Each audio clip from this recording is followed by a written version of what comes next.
Hello students, स्वागत है आप सभी का मेरे इस चैनल गॉड क्लासेस पर। गॉड क्लासेस यानी फन भी, मस्ती भी और मैथ्स भी। तो इसी तरह मजेदार तरीकों से मैं आपको क्वेश्चंस कराता रहूंगा और उम्मीद है कि आप सीखते रहेंगे। वीडियोस अगर आपको पसंद आते हैं तो कमेंट कीजिए, लाइक कीजिए, शेयर कीजिए। अगर पसंद नहीं भी आते हैं तो डिसलाइक कीजिए, लेकिन कीजिए जरूर। और डिसलाइक करते हैं तो मुझे कम से कम रीजन बताइए ताकि मैं उस कमी को आगे दूर कर सकूं। तो आइए हम आज की एक्सरसाइज में स्टार्ट करते हैं। बड़ा ही इंटरेस्टिंग टॉपिक है एक्सरसाइज 1.3 का। इंटरेस्टिंग भी और इम्पोर्टेंट भी। इम्पोर्टेंट इसलिए क्योंकि आपके एग्जाम में लगभग 99% श्योर है। अब 100% की तो गारंटी कोई ले ही नहीं सकता, तो मैं कैसे लूं। तो 99% श्योर है कि ये क्वेश्चन आपके एग्जाम में आता है। तो और कम से कम 3 या 4 नंबर में भी क्वेश्चन ये आ सकता है। और सबसे अच्छी बात यह है कि क्वेश्चन में ज्यादा आपको कैलकुलेशन बेस्ड क्वेश्चन नहीं है। बस कुछ एक पैटर्न है, वो पैटर्न आपको फॉलो करना है। सभी क्वेश्चन में वही पैटर्न फॉलो करना है, तो आप इजीली वो नंबर ले सकते हैं।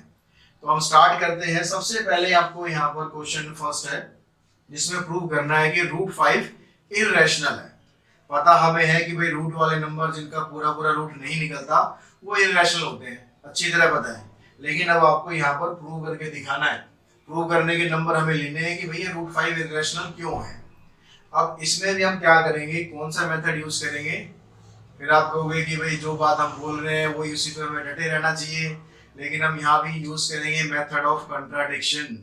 यानी जो चीज हम स्टार्टिंग में लेके चलेंगे बाद में हम उसी को गलत प्रूव कर देंगे। तो बड़ा ही इंटरेस्टिंग चीज है कि अपनी बात को भैया गलत प्रूव करना ही करना है, तभी नंबर मिलेंगे। अगर अपनी बात को आपने सही साबित कर दिया तो नंबर नहीं मिलेंगे। तो हम चलते हैं यहाँ पर, हम मान के चलते हैं कि let root 5 is a rational number. Prove हमें करना है इररेशनल, लेकिन हम मान के चल रहे हैं इररेशनल। तो चलो आगे चलते हैं, क्या होता है देखते हैं। अब कोई भी नंबर अगर रैशनल होता है, अब रैशनल के बारे में तो आप सबको पता है कि इसको भाई आप P/Q की फॉर्म में लिख सकते हो।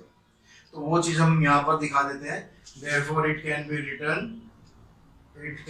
written in the form P/Q, written in the form P/Q, where P and Q, अब यहाँ पर जो P और Q क्या है, where P and Q are co-prime integer। ये को-प्राइम इंटीजर है। अभी को-प्राइम वर्ड तो आप परिचित होंगे इससे कि को-प्राइम वर्ड क्या होता है। नहीं है तो फिर भी समझा देता हूँ। को-प्राइम नंबर ऐसे नंबर होते हैं, ऐसे पेयर ऑफ नंबर होते हैं। एक्चुअली 2 नंबर इसमें होनी चाहिए जो 1 के अलावा किसी और से डिवाइड ना हो, यानी जिनका कॉमन फैक्टर 1 हो। और सीधी सिंपल भाषा में अगर बात करूँ तो जिनको आप काट ना सको। जैसे मैंने नंबर लिखा मान लो 7/3, तो इनको आप काट नहीं सकते, और काट नहीं सकते तो ये दोनों को-प्राइम है। तो कोई भी ऐसे 2 नंबर जिनको आप काट नहीं सकते हो वो होते हैं को-प्राइम। दूसरी जो कंडीशन होती है इसमें, ये जो Q है यानी डिनोमिनेटर है नॉट इक्वल्स टू 0 होना चाहिए। तो ये दोनों चीजें, दोनों वर्ड बड़े इंपॉर्टेंट है, को-प्राइम और ये। जब तक आप ये नहीं लिखते हो तो ये स्टेटमेंट कंप्लीट नहीं है, तो इसलिए इनको लिखना जरूर है। अब उसके बाद चलते हैं आगे। अब ये हमने नंबर बता दिया कि P/Q फॉर्म में लिख सकते हैं, तो फिर लिखो, लिख दिया। चलो भाई रूट 5 इक्वल्स टू P/Q। अब लिखने के बाद थोड़ा सा इसको सिंप्लीफाई कर लेते हैं। इस Q को हम इधर ले आते हैं, root 5Q equals to P। यहाँ पर आने के बाद कर देते हैं इसकी स्क्वायरिंग। स्क्वायरिंग करेंगे तो यहाँ 5, इधर Q² इधर P²। यहाँ दिखा दो आप भी स्क्वायरिंग बोथ साइड्स। जो भी आप काम कर रहे हो साथ साथ उसको पॉसिबल जितना है उतना दिखाते जाओ कि आपने ये करा है। अब यहाँ पर इस 5 को यहाँ शिफ्ट करो। अब Q² इक्वल्स टू P²/5।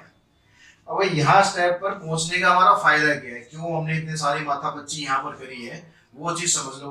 वो हमने किस लिए करा है, ताकि हम यहाँ पर ये दिखा सकें कि P² को 5 से पूरा पूरा डिवाइड कर सकते हैं, क्योंकि उसका आंसर आ रहा है Q²। यानी यहाँ पर कंक्लूजन आ गया कि 5 डिवाइड्स P²। अब इस कंक्लूजन का फायदा क्या, अगर कोई भी नंबर, ये फैक्ट आपको पता होना चाहिए, अगर किसी नंबर के स्क्वायर को आप किसी पर्टिकुलर नंबर से डिवाइड कर सकते हो तो उस नंबर को भी डिवाइड कर सकते हो। यानी जो 5 है उससे P भी डिवाइड हो जाएगा। तो p स्क्वायर अगर 5 से डिवाइड हो रहा है तो इसका मतलब p भी 5 से डिवाइड जरूर होगा। अब अगर p को हम 5 से डिवाइड करेंगे तो भाई कुछ आंसर भी आएगा। तो वो आंसर अब मान लो k मान ले या c मान ले, कुछ भी मान लो, कोई ऐसा कंपल्सन नहीं होता कि ये मानना है आपको। तो देन यहाँ हटा देते हैं इसे। तो देन देयर एग्जिस्ट, तो भाई हमने यहाँ पर p से डिवाइड किया, किसको p को डिवाइड किया हमने 5 से, तो हमारा आंसर आ गया c। ठीक है, कुछ भी मान सकते हैं हम। अब यहाँ पर क्या करना है, फिर यहाँ स्क्वायरिंग कर दो जी, यहाँ स्क्वायरिंग कर दी, फिर ब्रैकेट में दिखा देना कि ये स्क्वायरिंग बोथ साइड करी है। उसके बाद फिर यहाँ पर आप पी स्क्वायर की वैल्यू पुट कर दो। कहाँ से निकालेंगे पी स्क्वायर की वैल्यू, यहाँ से निकालेंगे। Put the value of P square, तो ये वैल्यू पुट करने के बाद यहाँ पर पी स्क्वायर की जगह क्या हो गया 5q स्क्वायर अपॉन में 25 इक्वल्स टू सी स्क्वायर। 5 से 25 कट जाएगा, यानी आप यहाँ पर पहुंच गए। तो अब यहाँ पर पहुंचने का फायदा क्या हुआ, जैसे हमने यहाँ पर शो कर दिया था कि जो q स्क्वायर 5 से डिवाइड हो रहा है, इसका मतलब q स्क्वायर भी 5 divides q square. q square हो रहा है तो q भी होगा। तो ये सारी मेहनत करने का हमारा मकसद यही था कि हम ये भी दिखा दें कि 5 p को डिवाइड कर रहा है और ये भी दिखा दें कि 5 q को डिवाइड कर रहा है। स्टेप अगर समझ में आ गई हो तो अच्छी बात है, नहीं वीडियो को रिवाइंड करो फिर दोबारा देखो। बहुत इंपॉर्टेंट क्वेश्चन है, 4 नंबर आपको देके जाएगा, तो इसलिए टाइम इस पे पूरा लगाना। स्टेप आपको यही फॉलो करने हैं। लैंग्वेज में आप थोड़ा बहुत अपने हिसाब से चेंज कर सकते हो, लेकिन मतलब वही होना चाहिए। पता लगा कि मतलब ये आपने कुछ और कर दिया, तो ऐसा नहीं करना है। तो अब यहाँ पर इसको हम मान लेते हैं फर्स्ट और इसको मान लेते हैं सेकेंड।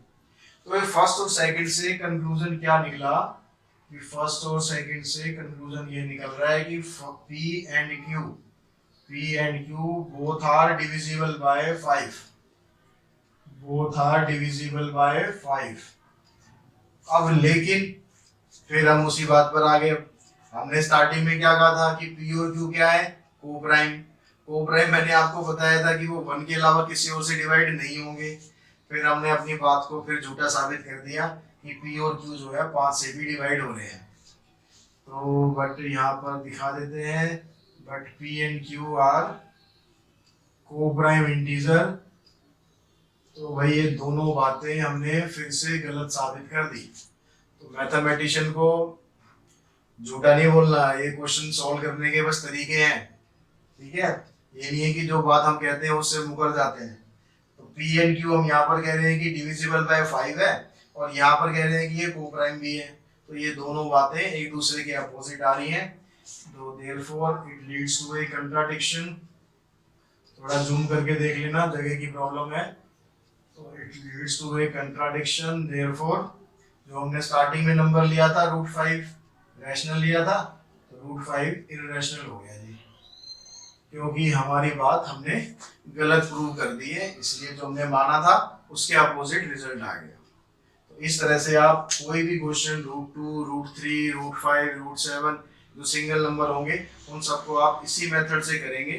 थोड़ा थोड़ा सा चेंज बस यहाँ पर जो नंबर्स है नंबर में हो जाएगा। मान लो आपने 2 लिखा है यहाँ पर, तो यहाँ 2 रहेगा, यहाँ स्क्वायर करोगे तो 4 हो जाएगा, बस इतना फर्क आएगा। बाकी सब कुछ ऐसे ही लिखना है। तो इसकी प्रैक्टिस करो, बार बार प्रैक्टिस करो, पूरे 4 नंबर अपनी पॉकेट में डाल लो। कहावत है ना कि करत करत अभ्यास के जन्मति होत सुजान, रसरी आवत जात रे, आगे पता ही है आपको, सिल पर पड़त निशान। तो ये प्रैक्टिस कर लो और 4 नंबर अपने पक्के पूरे कर लो यहाँ पर। अब इसका एक क्वेश्चन और होता है, वो डिस्कस कर लेते हैं। सेकंड क्वेश्चन में इसकी जो दूसरी टाइप होती है, प्रूफ यहाँ पे वही करना है कि इररेशनल है, बस थोड़ा सा फर्क इसमें क्या हो गया कि यहाँ पर आपको बीच में कुछ प्लस दे दिया, साथ में कुछ मल्टीप्लाई भी है, डिवाइड भी हो सकता है। मतलब सिंगल नंबर ना हो, कुछ साथ में प्लस हो, माइनस हो, मल्टीप्लाई हो, डिवाइड हो, कुछ भी हो, तो उसको आपको इररेशनल कैसे प्रूव करना है। तो स्टार्टिंग की जो 3-4 लाइनें, आधा 1 नंबर तो यहाँ भी आपको ऐसे मिल जाता है। तो ये सारी लाइनें आपको ऐसे कैसे लिखनी है। और उसके बाद फिर हमने क्योंकि बताया कि ये रैशनल नंबर है, तो इसको रैशनल नंबर हमने दिखा दिया। अब जैसे पिछले क्वेश्चन में हमने समझा था कि यहाँ पर हम स्क्वायरिंग कर रहे थे, अब यहाँ स्क्वायरिंग नहीं करनी है आपको। अब क्या करना है, यहाँ पर जो रूट वाला नंबर है सिर्फ उसको इधर छोड़ना है, बाकी नंबर को वो साइड शिफ्ट कर देना है। तो यहाँ पर आपने इसको रखा 2√5 को और 3 को आपने शिफ्ट कर दिया इधर। अब उसके बाद यहाँ इसका एलसीएम ले लो, थोड़ा सा इसको सॉल्व कर लो। एलसीएम ले लेंगे, ये आ गया p-3q। अब यहाँ पर √5 के साथ 2 और बच रहा है, इसको भी उधर शिफ्ट कर दो।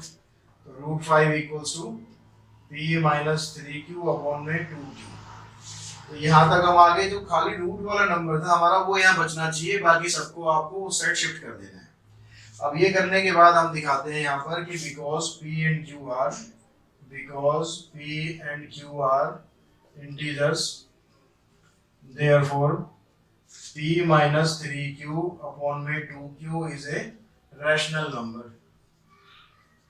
क्योंकि ऊपर इंटीजर है, नीचे भी इंटीजर है, तो जो आंसर है ऊपर भी इंटीजर ही आएगा, नीचे भी इंटीजर ही आएगा। और integer upon integer rational number ही होता है, बस जीरो नहीं होना चाहिए नीचे, वो हमने पहले ही बता रखा है। अब उसके बाद ये अगर रैशनल है, ये अगर अब रैशनल है और ये इसके बराबर है, तो फिर तो लॉजिक ये बनता है कि ये भी रैशनल होना चाहिए। तो therefore √5 is also a rational number.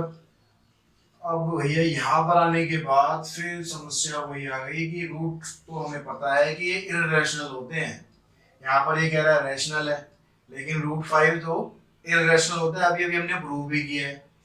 तो बट वी नो दैट, यहाँ लिख देंगे but we know that √5 is irrational. तो ये लिखने के बाद फिर वो दोनों लाइनों में कंट्राडिक्शन आ गया जी। यहाँ तो सॉल्व करते हुए हम पहुंच रहे हैं कि √5 रैशनल है, और यहाँ कह रहे हैं कि हमें पहले से पता है। अब ये भी अजीब विडंबना में, जो पहले से पता है तो ये सारा कुछ करने का फायदा क्या है? ये नंबर लेने, सीधी सी बात ये है, सब कुछ करने का फायदा है कि नंबर चाहिए, और नंबर के लिए आपको यहाँ दिखाना पड़ेगा। बेशक पता आपको हो कि √5 रैशनल है, यहाँ पर हम बता रहे हैं √5 इररेशनल है, तो इसका मतलब ये कंट्राडिक्शन हो गया। It leads to a contradiction। Contradiction हो गया तो इसका मतलब जो आपने स्टार्टिंग में माना था कि 3 + 2√5 वो इररेशनल प्रूव हो गया।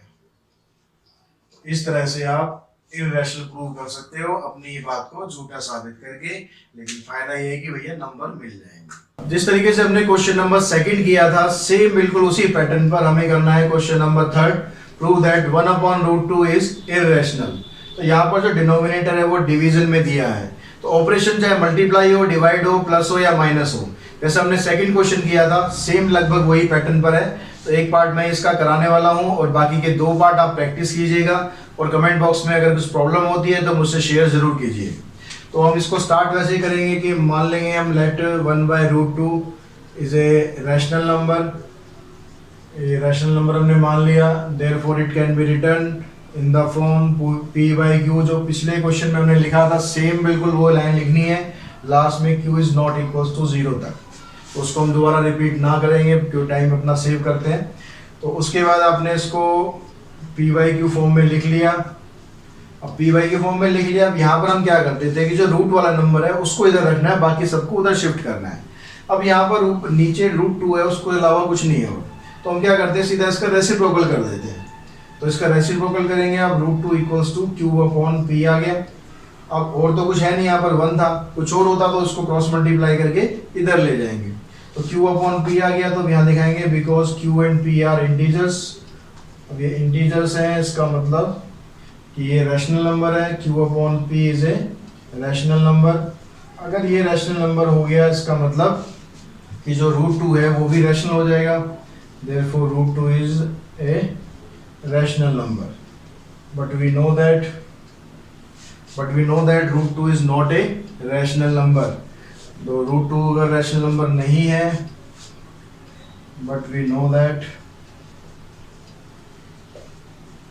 √2 is not a rational number। अगर ये रैशनल नंबर नहीं है तो फिर से वही कंट्राडिक्शन हो रहा है कि यहाँ पर हम कह रहे हैं रैशनल है, यहाँ पर कह रहे हैं इररेशनल है, therefore it leads to a contradiction। तो लगभग सारी वही लाइनें हमें लिखनी है हर क्वेश्चन में, कुछ ज़्यादा चेंजेस नहीं है। तो इसका मतलब जो हमारी एजम्पशन थी वो गलत हो गई, तो 1/√2 एक इररेशनल नंबर प्रूव हो गया। तो आप ऐसे भी कर सकते हो, या एक दूसरा तरीका इसका है कि आप नीचे अगर रूट आ रहा है तो उसको आप रैशनलाइज कर लो। जैसे 1/√2 इसको √2 से मल्टीप्लाई कर देंगे, तो ऊपर आ गया √2, नीचे आ गया 2। अब इसके बाद इस 2 को आप उधर शिफ्ट कर देंगे तो 2 equals to p upon q हो जाएगा। इस तरह से हो जाएगा √2 अपॉन में 2 equals to p upon q. 2 को यहाँ से हटा के आप यहाँ पर शिफ्ट कर देंगे। उसके बाद आगे फिर यही लाइनें आपको लिखनी है। तो मेथड आप कुछ भी करो, दोनों से आंसर आपका वहीं तक पहुँच जाना है। तो आज के इस वीडियो में हम इतना ही करते हैं। एक्सरसाइज 1.4 नेक्स्ट वीडियो में करते हैं, तो बहुत जल्दी ही आपके सामने आ जाएगी। तो ये वीडियो आपको उम्मीद है पसंद आई होगी। Thanks to all of you.